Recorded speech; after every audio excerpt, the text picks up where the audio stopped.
తిరుపతిలో వారం రోజుల పాటు జరిగే అత్యంత ప్రాముఖ్యత సంతరించుకున్న జాతర శ్రీ తాతయ్యగుంట గంగమ్మ జాతర. ఈ గంగమ్మ జాతరను వారం రోజులు వివిధ రకాల వేషధారణలను ధరించి అమ్మవారిని దర్శించుకుంటారు. ఈ జాతర పరిసర ప్రాంతాల ప్రజల ఆచార వ్యవహారాలు, వారి జీవన విధానాలకు అద్దం పడుతుంది. 900 ఏళ్ల చరిత్ర కలిగిన ఈ గంగమ్మ జాతర చాలా విశిష్టత ఉంది. ఈ జాతర జరిగినన్ని రోజులు అమ్మవారిని తిట్లు తిడుతుంటారు. అదేంటని ఇక్కడి ప్రజలను అడిగితే అమ్మవారికి అలా తిట్టడం అంటేనే ఇష్టమని చెబుతుంటారు. అలా వారం రోజులు రోజూ ఒక వేషం వేస్తూ అమ్మవారిని తిడుతూ అమ్మవారిని కొలవడం ఇక్కడి ఆనవాయితీ.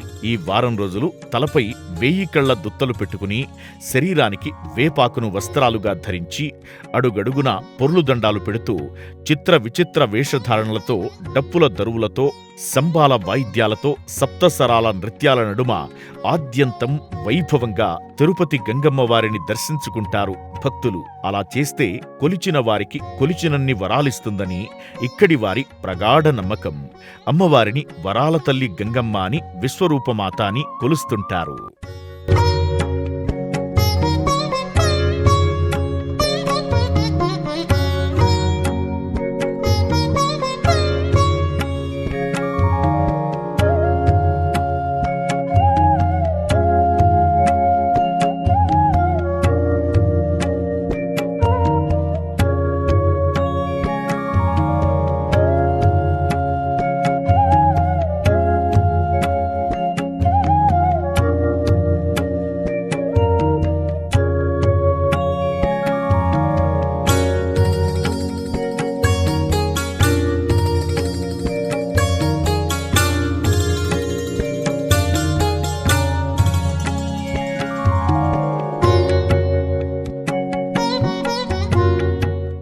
ఈ గంగమ్మ జాతరను తెలంగాణ రాష్ట్ర పండుగగా చెప్పుకునే బోనాలు, బతుకమ్మ, సమ్మక్క సారలమ్మ జాతరలతో పోల్చుతారు.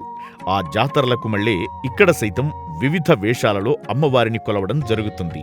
తెలంగాణ ప్రాంత ప్రజల ఆచార వ్యవహారాలకు తగ్గట్టుగా అక్కడ తమ వేషధారణలు ఉంటే, గంగమ్మ జాతరలో సైతం గతంలో ఇక్కడ ప్రజల జీవన విధానాలు, వారి ఆచారాలను ప్రతిబింబించేలా వారి వారి వేషధారణలు ఉంటాయి. అయితే ఈ వారం రోజుల వారి వేషధారణల్లో వారు అలా ఎందుకు వేషాలు వేసుకుంటారు? ఇలా వారం రోజుల జాతరలో 4వ రోజున గంగమ్మ అన్న అయిన శ్రీ వెంకటేశ్వర స్వామివారి వద్ద నుండి గంగమ్మకు సారె తీసుకురావడం ఆనవాయితీగా వస్తోంది.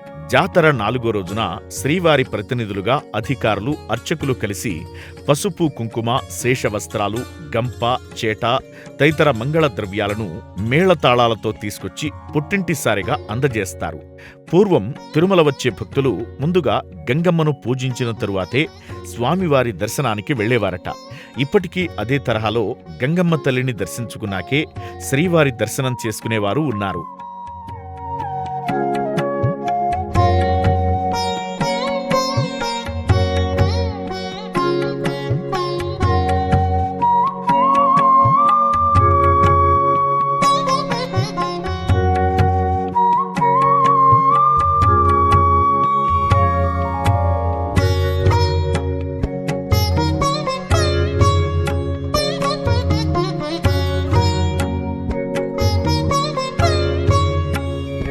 రాజుల పాలన కాలంలో పాలెగాళ్లు తిరుపతిని పరిపాలించేవారు. అలా పాలెగాళ్ల వంశం వారు తిరుపతిని పాలించే రోజుల్లో ఆ వంశంలోని ఒక పాలెగాడు తన రాజ్యంపై అధిక పెత్తనం చెలాయించేవాడు. ప్రజలు రాజు మాట జవదాటకుండా రాజ్యాన్ని భయాందోళనలో నింపాడు.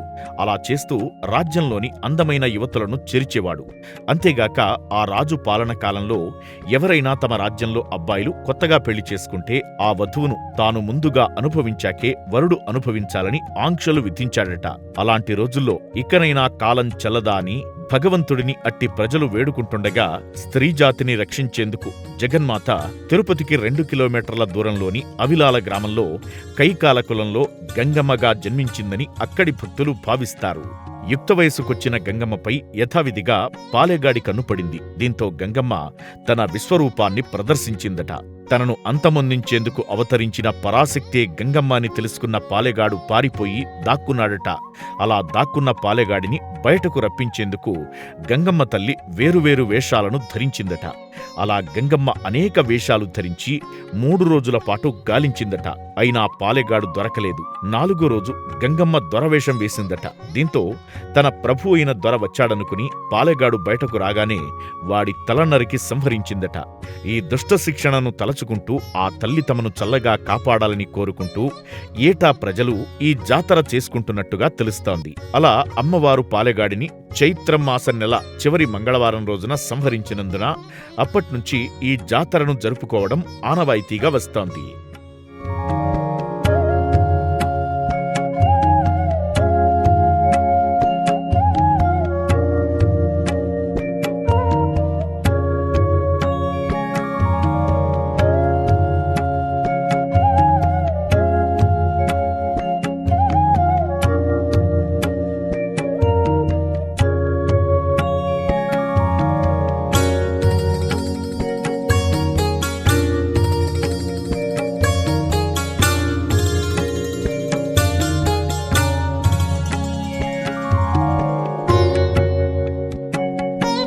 అలా జాతర ప్రారంభ సోమవారం ముందు రోజున ఆలయ ప్రాంగణంలోని అమ్మవారి విశ్వరూప స్తూపానికి అభిషేకం చేయించి వడిబాలు కడతారు.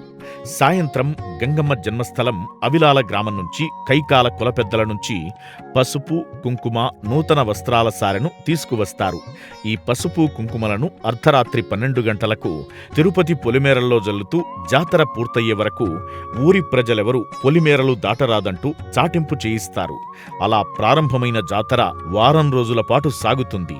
అలా ప్రారంభమైన రోజు నుంచి అలనాడు పాలెగాణ్ణి వధించేందుకు గంగమ్మ వేషాలు వేసినట్టు భక్తులు కూడా రకరకాల వేషాలు ధరిస్తారు. ఈ క్రమంలో మొదటి రోజున బైరాగి వేషం వేస్తారు. కామాన్ని జయించడానికి గుర్తుగానే ఆనాడు గంగమ్మ తల్లి ఈ బైరాగి వేషం వేసిందని భక్తుల నమ్మకం. అందుకుగాను గంగమ్మ వేసినట్లుగానే మొదటి రోజు బైరాగి వేషం వేస్తారు. రెండో రోజు బండవేషం. మానవుడు కష్టనష్టాలకు వెరవకుండా బండలా ఉండాలనే సత్యాన్ని ఈ వేషం చాటుతుందని అంటారు. మూడో రోజు తోటివేషం. దీన్ని పిల్లలు ఎక్కువగా వేస్తారు. 4వ రోజు దొరవేషం. డప్పులు, వాయిద్యాల సందడి మధ్య దొర వేషధారులు ఊరంతా ఊరేగుతారు. స్థల పురాణం ప్రకారం శనివారం నాడు అమ్మవారు దొరవేషంలో పాలెగాడిని సంహరిస్తుంది. 4వ రోజున పాలెగాడిని సంహరించిన గంగమ్మ 5వ రోజున మాతంగి రూపు ధరించి పాలెగాడి ఇంటికి వెళ్లి దుఃఖంలో ఉన్న ఆయన భార్యను ఓదారుస్తుందట. జనన మరణాలు సాధారణమే అంటూ ఆమెకు ధైర్యవాచకాలు చెబుతుందట. దీనిని గుర్తు చేసుకుంటూ భక్తులు ఆదివారం నాడు మాతంగి వేషాలు వేస్తారు. ఆ రోజు సున్నపు కుండల వేషం వేస్తారు.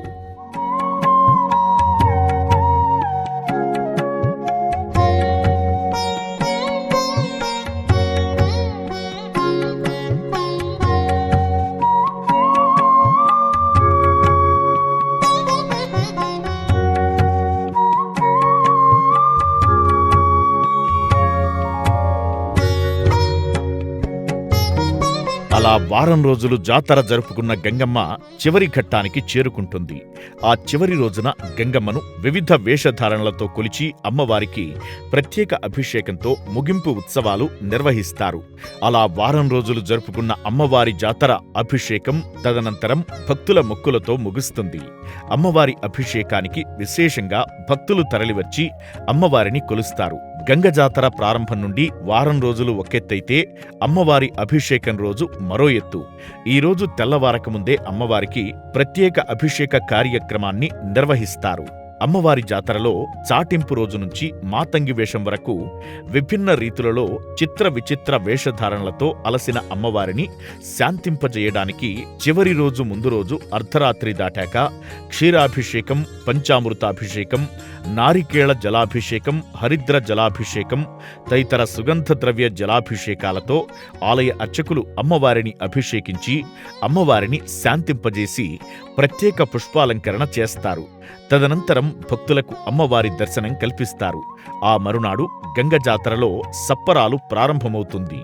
ఈ సప్పరాల నాడు మొదట శరీరమంతా గంధం పూసుకుని మెరిసే దుస్తులు నడుముకు ధరించి మల్లెపూలను తలపాగాగా చుట్టుకుని గోపురాన్ని పోలిన సప్పరాలను వెదురు దబ్బలతో తయారు చేసి భక్తులు వాటిని శరీరంపై నిలబెట్టుకోవడానికి బాధను భరించి నడుముకు గుచ్చుకుంటారు.